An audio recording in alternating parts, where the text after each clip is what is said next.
ಮಂತ್ರಾಲಯದಲ್ಲಿ ಗುರು ರಾಘವೇಂದ್ರ ಸ್ವಾಮಿಗಳ 431ನೇ ವರ್ಧಂತಿ ಉತ್ಸವ ನೂರಾರು ಭಕ್ತರಿಂದ ನಾದಹಾರ ಸಮರ್ಪಣೆ.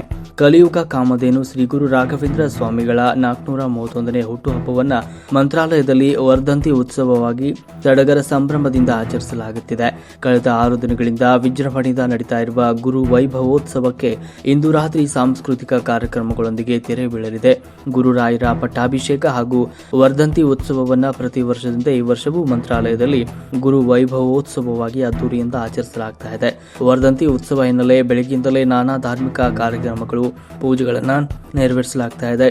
ಚೆನ್ನೈನ ಶ್ರೀ ರಾಘವೇಂದ್ರ ನಾದಹಾರ ಸೇವಾ ಟ್ರಸ್ಟ್ನ ನೂರಾರು ಕಲಾವಿದರಿಂದ ನಾದಹಾರ ಸಮರ್ಪಣೆ ಸೇವೆ ನಡೆಯಿತು. ಕಳೆದ 21 ವರ್ಷಗಳಿಂದ ನಾದಹಾರ ಸಮರ್ಪಣೆ ಸೇವೆ ನಡೀತಾ ಇದ್ದು, ಗುರು ವೈಭವೋತ್ಸವ ಹಿನ್ನೆಲೆ ಮಠದ ಪ್ರಾಂಗಣದಲ್ಲಿ ಇಂದು ಚಿನ್ನದ ರಥೋತ್ಸವ ನಡೆಯಿತು. ಉತ್ಸವ ಮೂರ್ತಿ ಪ್ರಹ್ಲಾದ ರಾಜರನ್ನ ಚಿನ್ನದ ರಥದಲ್ಲಿ ಇಟ್ಟು ಮೆರವಣಿಗೆ ಮಾಡಲಾಯಿತು. ರಥೋತ್ಸವದಲ್ಲಿ ಸಹಸ್ರಾರು ಭಕ್ತರು ಭಾಗಿಯಾಗಿದ್ದರು. ದೇಶದ ಮೂಲೆ ಮೂಲೆಗಳಿಂದ ಬಂದಿರುವ ಭಕ್ತರು ಶ್ರೀ ಗುರುರಾಯರ ದರ್ಶನ ಪಡೆದರು.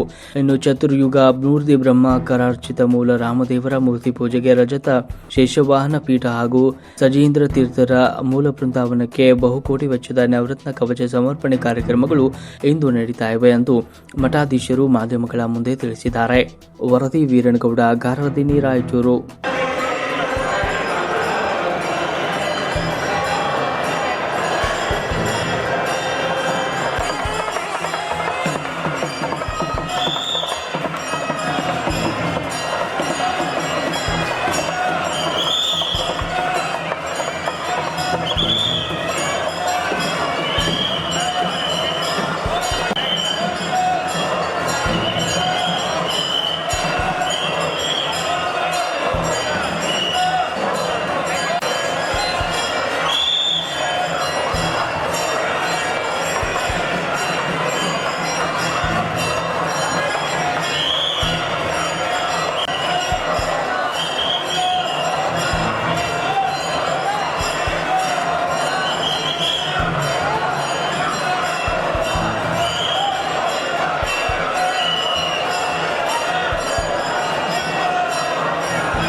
ವಿವಿಧ ಸಾಂಸ್ಕೃತಿಕ ಮತ್ತು ಸಂಗೀತ ಇತ್ಯಾದಿ ಕಾರ್ಯಕ್ರಮಗಳು ತತ್ಪೂರ್ವಭಾವಿಯಾಗಿ 6:30 ಗಂಟೆಗೆ ಪರಿಮಳ ಪುಷ್ಕರಣಿಯಲ್ಲಿ ತೆಪ್ಪೋತ್ಸವದ ಕಾರ್ಯಕ್ರಮವು ನಡೀತದೆ.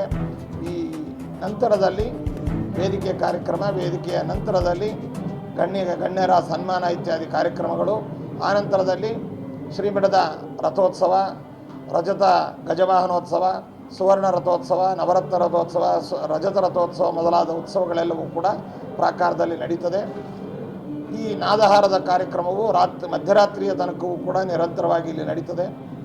ಭಕ್ತರು ಈ ಉತ್ಸವಗಳಿಗೆ ದೇಶ ವಿದೇಶಗಳಿಂದ ಬಹುಸಂಖ್ಯೆಯಲ್ಲಿ ಹರಿದು ಬಂದಿದ್ದಾರೆ ಮತ್ತು ಮಾಧ್ಯಮಗಳ ಮೂಲಕವಾಗಿಯೂ ಕೂಡ ವೀಕ್ಷಿಸಿ ಪುನೀತರಾಗ್ತಾ ಇದ್ದಾರೆ. ಜೊತೆಯಲ್ಲಿ ದೇಶದ ಉದ್ದಗಲಕ್ಕೂ ಕೂಡ ಬೇರೆ ಬೇರೆ ಸ್ಥಳಗಳಲ್ಲಿ ರಾಘವೇಂದ್ರ ಸ್ವಾಮಿಗಳವರ ಈ ಹುಟ್ಟುಹಬ್ಬ ಪೀಠಾರೋಹಣದ ಉತ್ಸವ ಅನ್ನುವಂಥದ್ದು ವೈಭವದಿಂದ ಭಕ್ತರು ಅಲ್ಲಲ್ಲಿ ಆಚರಿಸ್ತಾ ಇದ್ದಾರೆ.